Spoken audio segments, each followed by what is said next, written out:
M&S and WH Smith, two flagship high street titans, they've had a really good few months, despite the fact there's a cost of living crisis. And let me just take you through some of the figures. If we look at M&S's latest results, over the last 6 months, their profits are up 56%. That's humongous. To £326 million. That's a big number. And understandably, the CEO, Stuart Machin, there has been a revamp going on at M&S, says spirits are high for Christmas. And chapeau to them. What a fabulous British company. WH Smith as well, their annual profits are up 96% to £143 million. That's annual, not 6 months. But be clear here, it's their travel stores at airports and train stations that have really outperformed. Their high street stores are actually slightly off over the last year. And this is the point I wanted to make to both of you. There will be lots of headlines, M&S doing well, WH Smith doing well. But the broader picture across the high street is a lot more gloomy, I'm afraid. And let's have a look at some numbers, which actually came out yesterday, but they're worth highlighting. These are from the British Retail Consortium across the whole of the UK high street. Retail sales up 2.5% in October. That's slower than the growth in September, these compared to the same month in the previous year. That's below the 4.2% annual increase in each of the last 12 months on average, so you can see the growth is slowing down. And here's the kicker.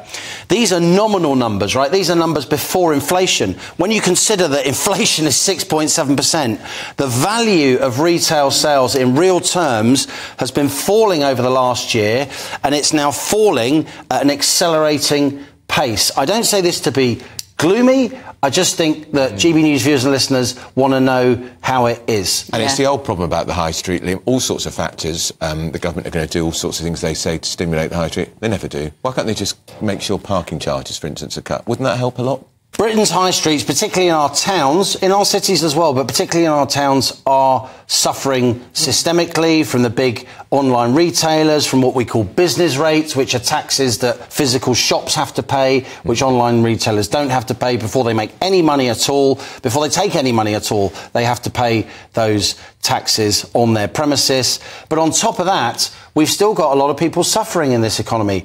We've had 14 successive interest rate rises. If you've got a mortgage or other personal loans, you may be paying more. We've got a lot of concern about, energy bills. They could spike again this winter. The public knows it. They're often ahead of the media and political class, of course. So people are reining in their horns. Now, WH Smith, M&S, particularly WH Smith at airports, it's a bit more upmarket, right? It's a bit more upmarket. But for a lot of ordinary folk here across the country, they are not feeling good about this Christmas. There is a bit of gloom and doom on the high street. So the fact that these shops, Smiths and Marks and Spencers, are in travel venues, and that we've had this increase, is this because people are actually this year have travelled more, even like post-pandemic 2022, people still weren't travelling that much? It's because, a lot of people are travelling more now. Obviously, well-heeled families travel a lot, but also, less well-heeled families, they're thinking, well, it's gloomy in Britain, we're going to have a good holiday, and when you go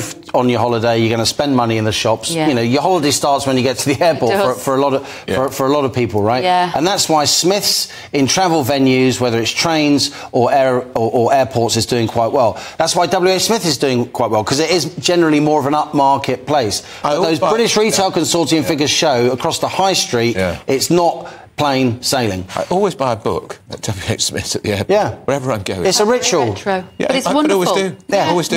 Because you're saying to yourself, the likes of us, we read all day, every day, right? We read news. I feel guilty when I read fiction unless I'm on holiday, right? Because you think there should be some boring economics report. I should be, I know, and you're or pretending to read your column, Andrew. You know how to hurt a boy. We want to talk about Lidl as well. What's this? Staff are wearing body cams. Well, this is interesting. We've all read and heard, and I've been talking to lots of people in my local town about it.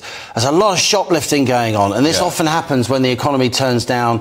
People get desperate, and staff in Lidl, one of our main discounters, which taken a lot more market share during this cost of living crisis, it's Lidl and Aldi between them have been nipping at the heels of the likes of Tesco and Sainsbury, because they are discounters and people want value for money, lots of people, in the cost of living crisis. But at the same time, they are more likely to suffer from shoplifting because of the demographic of the people that tends to go there. So staff in Lidl have taken to wearing body cams in order to try and detect shoplifting, and also in case they have to confront somebody with shoplifting, in case there's going to be some kind of, you know, legal case. I mean, it's unreal. Oh, I hate you know, this. you're on, you know, I'm sure little Aldi cap someone's hand in the till, and they're worried about legal action. I'm sure Lidl pay their staff well. They have actually got a good reputation as an employer, it must be said, and I'm sure they're doing this mainly to protect their staff, because if somebody's caught shoplifting, they may think twice about kicking off if it's being filmed, right? Yeah. They won't. I think that's clear. They just won't. But these men and women,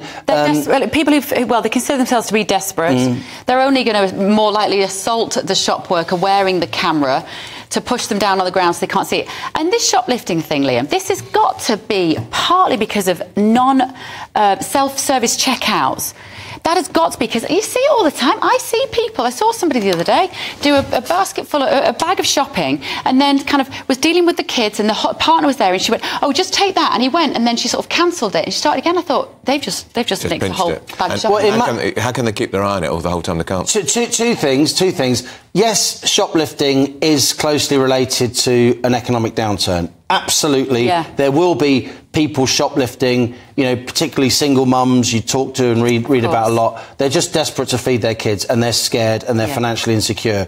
And I'm not condoning that for a second, but I'm just saying there's a relationship there. But then there's also people who shoplift because they like the thrill of it. Yeah. You know, it's almost a cliche. Well-heeled people who are very wealthy who get shoplifting convictions because they want some kind of kick in their life. I think that's worth saying. I also think it's worth saying that I'm not saying this is all doom and gloom, right? The high street is doing better than this time last year, as M&S and WH Smith show. But I think what we're seeing is a real kind of a separation between people who are better off, who think that the downturn is over, and then they can get on with their normal lifestyle, and a lot of the rest of the population who feel that the downturn is still very much with us. When I was in my sixth form doing my job, Friday night, Saturday night job at Sainsbury's, there were store detectives, and we knew who they were, and we'd get them, or we'd have to go sprinting after somebody who'd been pinching. Do they still employ store detectives, or is that gone with the arc? No, they do. And I guess supermarkets in general have made the calculation that they save on checkout staff with these self-checkout things,